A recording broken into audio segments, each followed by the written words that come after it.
Hello friends, welcome to my channel. ఈరోజు నేను వీడియోలో రీసెంట్గా నేను వుడెన్ రోటీ మేకర్ తీసుకున్నాను. దీంట్లో జొన్న రొట్టెలు కానీ బొబ్బట్లు కానీ చెక్కలు కానీ చాలా బాగా వస్తున్నాయి. నేను అందుకే వీడియో చేసి చూపిస్తున్నాను. నేను ఇప్పుడు జొన్న రొట్టె ఎలా ప్రిపేర్ చేయాలో చూపిస్తున్నాను. ముందుగా నేను ఇక్కడ ఒక గ్లాస్ జొన్న పిండిని తీసుకున్నాను. అదే గ్లాస్ కొంచెం తక్కువ వాటర్ తీసుకోవాలండి. దీంట్లో కొద్దిగా ఉప్పు వేసుకున్న తర్వాత మనం నీళ్లు మరిగేటప్పుడు ఈ పిండిని మనం వేసుకోవాలి.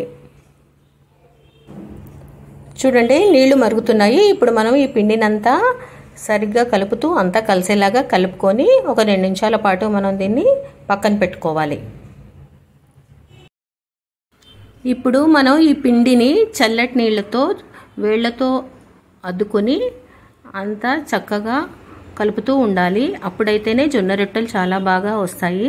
చాలామందికి వచ్చండి జొన్న రొట్టెలు. చేయని వాళ్ళ కోసం నేను ఈ వీడియో తీశాను. చూడండి, ఈ కన్సిస్టెన్సీలో ఉంటే సరిపోతుంది. ఇలా అంతా ప్రిపేర్ చేసుకున్న తర్వాత మనం ఇలా చేసి పెట్టుకోవాలి.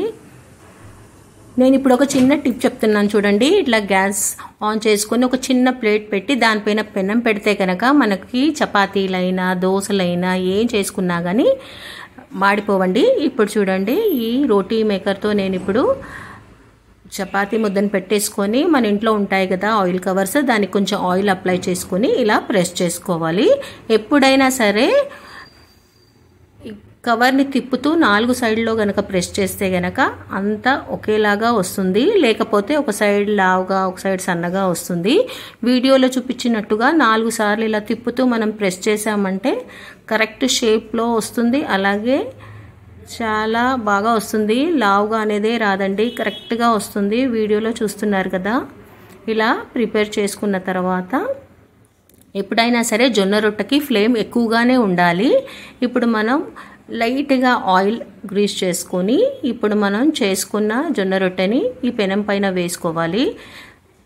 పెనం ఎప్పుడైనా సరే ఫ్లేమ్ ఎక్కువ పెట్టుకొనే ఈ జొన్న రొట్టెని కాల్చుకోవాలి. ఇది మాత్రం మర్చిపోకండి. మీడియంలో అస్సలు పెట్టుకోవద్దు. ఎక్కువ మంట పైనే జొన్న రొట్టెలు చాలా చక్కగా వస్తాయి. ఇప్పుడు మనం వేసుకున్న తర్వాత నీళ్ళల్లో చేతద్దుకొని ఆ రొట్టె పైన మనం అంతా ఒకసారి అంతా స్ప్రెడ్ చేసుకోవాలి. చూడండి, వీడియోలో చూపించినట్టుగా జొన్న రొట్టెని ఇలా తిప్పుతూ మనం కాలుస్తూ ఉంటేనే అది చక్కగా కాలుతుంది. ఇప్పుడు మరోవైపు తిప్పుకొని మనం ఈ జొన్న రొట్టెని కాల్చుకోవాలి. అంతేనండి, చూసారు కదా. ఇప్పుడు ఈ జొన్న రొట్టెని ఒక హాట్ ప్యాక్లో తీసుకున్నాను. ఫస్ట్ కింద ఒక క్లాత్ వేసుకొని దానిపైన మనం ప్రిపేర్ చేసుకున్న ఈ రొట్టెని అలా పెట్టేసి పైనుండి ఇంకో కర్చీఫ్ కనుక పెడితే నెక్స్ట్ డే కూడా చాలా మెత్తగా ఉంటాయి. సో నేను ఇంకొకటి చేసి చూపిస్తున్నాను. మనం ఒకటి చేసిన తర్వాత ఆ పిండి ఆరినట్టుగా అవుతుంది. సో కొంచెం నీళ్ళల్లో అద్దేసి పిండిని మళ్ళీ మెత్తగా చేసుకొని ఇలా చేసుకుంటే జొన్న రొట్టెలు పర్ఫెక్ట్గా వస్తాయి.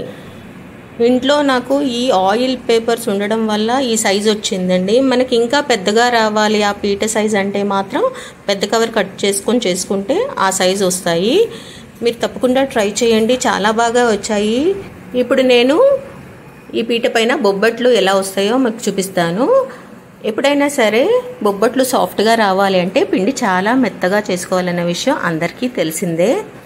ఇప్పుడు నేను ఇక్కడ సిలికాన్ షీట్స్ పైన బొబ్బట్లు ఎలా చేయాలో చూపిస్తాను. ముందుగా ఈ షీట్స్కి ఆయిల్ అంతా అప్లై చేసుకున్న తర్వాత మనము శనగపప్పుతో పూర్ణాన్ని తయారు చేసుకుంటాం కదా. ఇప్పుడు ఆ పూర్ణాన్ని ఈ పిండిని ఇలా స్ప్రెడ్ చేసిన తర్వాత ఇందులోకి పెట్టేసి అన్ని సైడ్లు ఫోల్డ్ చేసుకొని రౌండ్గా బొబ్బట్లను ప్రిపేర్ చేసుకోవాలి.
చూసారు కదా బొబ్బట్టు రౌండ్గా సన్నగా ఎంత బాగా పొంగుతూ వస్తున్నాయో.